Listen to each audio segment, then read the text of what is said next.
Assalamualaikum warahmatullahi wabarakatuh. Selamat pagi, siang, sore, atau malam sesuai dengan waktu Anda pada saat menyaksikan tayangan ini. Kali ini kita akan membahas pelaku pengadaan barang atau jasa yang terakhir, yaitu penyedia. Nah, kalau kita lihat, sebagian besar daripada nomor 1 sampai nomor 8 ini berada pada sisi pemerintah.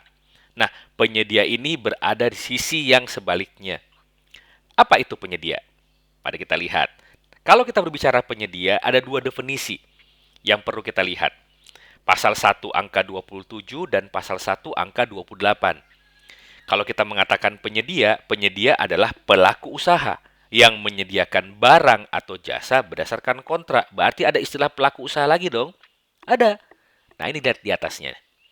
Pelaku usaha adalah setiap orang perorangan atau badan usaha, baik yang berbentuk badan hukum maupun bukan badan hukum, yang didirikan dan berkedudukan atau melakukan kegiatan dalam wilayah hukum negara Republik Indonesia, baik sendiri maupun bersama-sama melalui perjanjian, menyelenggarakan kegiatan usaha dalam berbagai bidang ekonomi. Jadi ingat, hati-hati dengar pengertian penyedia. Kalau ada pertanyaan, warung-warung yang ada di sekitar kita itu penyedia atau bukan? Jawabannya adalah bukan. Yang ada di sekitar kita, yang jualan di sekitar kita, itu adalah pelaku usaha. Baru disebutkan sebagai penyedia kalau sudah menyediakan barang atau jasa berdasarkan kontrak. Apa itu kontrak? Kita bahas di modul yang lain. Karena jangan-jangan kalau Anda mengatakan kontrak yang ada yang surat perjanjian, tanda tangan, berlembar-lembar. Bukan seperti itu. Anda akan pelajari di modul yang lain. Nah, jadi baru dinyatakan penyedia kalau dia menyediakan barang jasa berdasarkan kontrak. Kalau belum apa-apa masih di luar sana, pedagang-pedagang, penjual kertas dan sebagainya, itu bukan penyedia. Itu adalah pelaku usaha. Nah, bentuk pelaku usaha yang nantinya akan merujuk kepada penyedia atau yang akan menjadi penyedia itu ada dua bentuk, yaitu berbentuk orang perorangan atau disebut juga dengan perorangan atau badan usaha. Jadi satu orang pun sudah bisa menjadi pelaku usaha. Jangan pernah mengatakan, oh yang namanya penyedia atau pelaku usaha itu harus CV, PT, firma. Bukan. Satu orang pun sudah bisa menjadi penyedia atau pelaku usaha. Loh, itu kan tidak ada aktanya dan sebagainya. Lihat bentuknya. Yang berbentuk badan hukum maupun bukan badan hukum. Selama dia melaksanakan kegiatan usaha dalam berbagai bidang ekonomi, itu adalah pelaku usaha. Penjual gorengan yang keliling kemana-mana itu adalah pelaku usaha, tapi belum tentu jadi penyedia. Dan dia bentuknya apa? Jangan minta akta pendiriannya, minta situs yup-nya, nanti diberikan bungkus gorengan. Dia adalah pelaku usaha yang berbentuk bukan badan hukum, tapi perorangan. Dan perorangan, ini perlu kita pahami bersama nih. Nah, kemudian penyedia.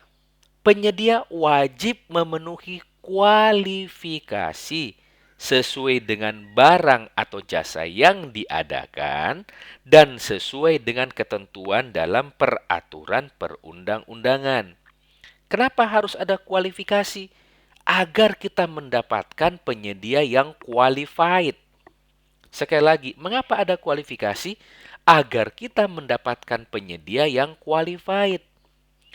Kualifikasi itu sendiri berbeda antara persyaratan kualifikasi untuk penyedia yang berbentuk badan usaha dan penyedia yang berbentuk perorangan. Contoh persyaratan kualifikasi untuk penyedia yang berbentuk badan usaha. Ya, ingat, kualifikasi itu sendiri sebenarnya ada tiga. Kualifikasi yang bersifat administrasi atau legalitas, kualifikasi yang bersifat teknis maupun kualifikasi yang bersifat keuangan. Jadi kemampuan administrasi atau legalitas, kemampuan yang bersifat teknis, dan kemampuan yang bersifat keuangan. Karena kita tidak mampu dong, kita tidak mau dong memilih penyedia yang bokek, yang nggak punya duit. Nah, nanti akan kita bahas juga di modul-modul yang lain. Tapi sekedar gambaran. Contoh, contoh persyaratan kualifikasi administrasi atau legalitas, yaitu memiliki izin usaha sesuai dengan peraturan perundang-undangan. Lihat, peraturan perundang-undangan. Kenapa tidak disebutkan aja Pak harus punya SIUP? Loh, belum tentu. Untuk penyedia dalam bidang konstruksi jangan minta SIUP. Karena SIUP itu surat izin usaha perdagangan. Aturannya perdagangan. Emang pekerjaan konstruksi itu jualan semen kan bukan? Untuk konstruksi tunduk kepada undang-undang tentang jasa konstruksi. Yang harus dimiliki adalah SIUJK, Surat Izin Usaha Jasa Konstruksi, dan SBU, Sertifikat Badan Usaha. Jadi makanya di dalam Perpres disebutkan sesuai dengan ketentuan dalam peraturan perundang-undangan.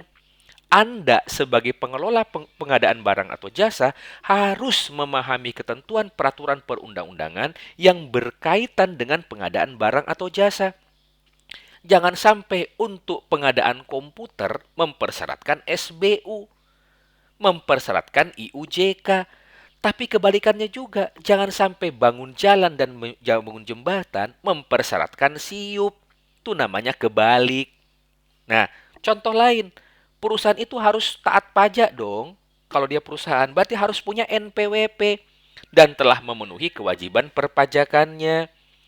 Kemudian, jangan sampai nanti kantornya abal-abal. Kantornya di bawah pohon beringin. Pohon beringinnya hilang, kantornya juga hilang. Ya nggak bisa. Harus jelas alamat kantornya yang dibuktikan dengan dokumen sesuai dengan ketentuan peraturan perundang-undangan. Ini penyedia yang berbentuk badan usaha. Kalau perorangan, ya jangan minta SIUP, jangan minta akta pendirian, nanti diberikan akta kelahiran. Kalau perorangan harus apa? Ya harus ada kartu tanda penduduk yang sekarang wajib EKTP atau paspor. Harus memiliki nomor pokok wajib pajak. Jangan minta syarat yang aneh-aneh. Inilah pentingnya kita memahami tentang pelaku pengadaan. Nah, kemudian ini ketentuannya ada di pasal 17 ayat 1 ya. Dalam pasal 17 ayat 2 ada namanya tanggung jawab penyedia. Di sini ditegaskan bahwa penyedia ini bertanggung jawab atas pertama, pelaksanaan kontrak, kedua, kualitas barang atau jasa, ketiga, ketepatan perhitungan jumlah atau volume, keempat, ketepatan waktu penyerahan, dan yang kelima, ketepatan tempat penyerahan. Apa itu tanggung jawab dalam pelaksanaan kontrak? Artinya, penyedia wajib bertanggung jawab untuk menyediakan barang atau jasa sesuai dengan kewajiban, hak dan kewajiban yang ditentukan dalam kontrak. Apa yang tertuang dalam kontrak itulah kewajibannya dia. Tidak boleh ada alasan, wah saya nggak mau kontraknya dulu seperti ini, sekarang saya nggak mau. Nggak bisa. Anda bertanggung jawab sampai terakhir. Ini bukan tanggung jawab PPK loh ya, ini tanggung jawab penyedia. Termasuk, penyedia wajib menyediakan barang atau jasa berdasarkan kualitas atau mutu yang dituangkan di dalam syarat-syarat khusus kontrak. Harus menyediakan barang atau jasa dengan kualitas sesuai yang ditetapkan di dalam syarat-syarat khusus kontrak yang disingkat SSKK. Jangan lupa, volume atau jumlahnya wajib disediakan oleh penyedia barang atau jasa sesuai jumlah atau volume yang ditentukan dalam daftar kuantitas dan harga atau daftar keluaran dan harga. Nanti akan dibahas di modul yang lain. Daftar kuantitas dan harga kalau kontraknya kontrak harga satuan. Daftar keluaran dan harga kalau kontraknya kontrak lumsum. Dan jangan lupa, jangan sampai terlambat. Penyedia wajib menyerahkan barang atau jasa sesuai waktu pelaksanaan pekerjaan yang ditentukan dalam lampiran jadwal pelaksanaan pekerjaan atau di dalam kontrak. Kalau dikatakan harus dikerjakan, diserahkan dalam waktu 30 hari, ya tanggal 30 sudah harus diserahkan. Ingat, hati-hati. Penyerahan ini dinyatakan diserahkan sekaligus diterima, barulah tanggung jawab penyedia ini berakhir. Jadi jangan sampai kalau pekerjaannya 30 hari, baru diserahkan hari ke-30. Kan ada pemeriksaan. Dinyatakan diterima kalau sudah diperiksa.